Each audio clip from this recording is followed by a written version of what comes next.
क्या आपके पास कोई ऐसा करेंसी नोट मौजूद है जो जल चुका हो, फट चुका हो या दो हिस्सों में तकसीम हो चुका हो? अगर हाँ, तो परेशान होने की जरूरत नहीं।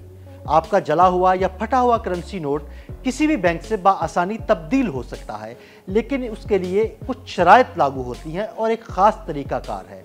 आइए आपको वो शराइत और तरीकाकार के बारे में तफसील से बताते हैं।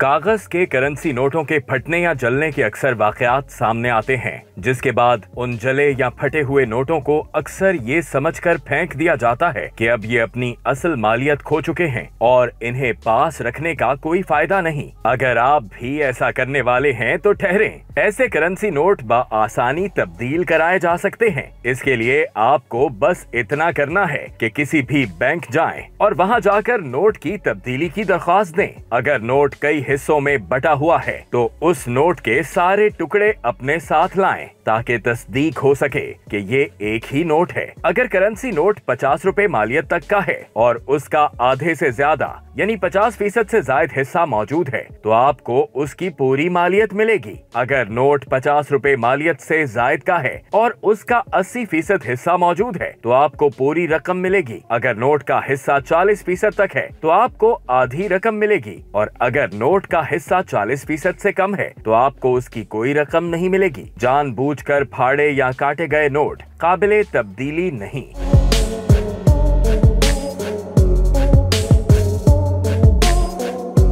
अब आपको किसी भी करेंसी नोट की तब्दीली के लिए सबसे पहले ये करना है कि अपना असल शनाख्ती कार्ड, बैंक का IBAN, अपना मोबाइल नंबर और ईमेल अगर हो तो लेकर किसी भी बैंक चले जाएं। बैंक में आपको नोट की तब्दीली के लिए एक दरखास्त फॉर्म दिया जाएगा। दरखास्त फॉर्म भरने के साथ साथ करेंसी नोट की पिछली तरफ अपना नाम और CNIC नंबर लिखें और साथ दस्तखत भी करें। इसके बाद अपने शनाख्ती कार्ड की फोटोकॉपी के साथ फटा या जला हुआ नोट काउंटर पर जमा कराएं। काउंटर पर मौजूद शख्स सबसे पहले ये चेक करेगा कि आया नोट असल है या नहीं। तस्दीक के बाद काउंटर ऑफिसर कंप्यूटर में डेटा दर्ज करने के बाद आपको एक रसीद जारी करेगा। नोट की इब्तदाई वसूली के बाद वहां से मामला अगले दिन की कार्रवाई के लिए चला जाएगा। वन विंडो यानी फौरी अदायगी की सहूलत खत्म हो चुकी है। मखसूस हुक्काम मिलकर फटे या जले हुए करेंसी नोट का मुआयना करेंगे और एक फॉर्म L2 पर नोट की हालत लिखेंगे। पास होने वाले नोट और रद्दशुदा नोट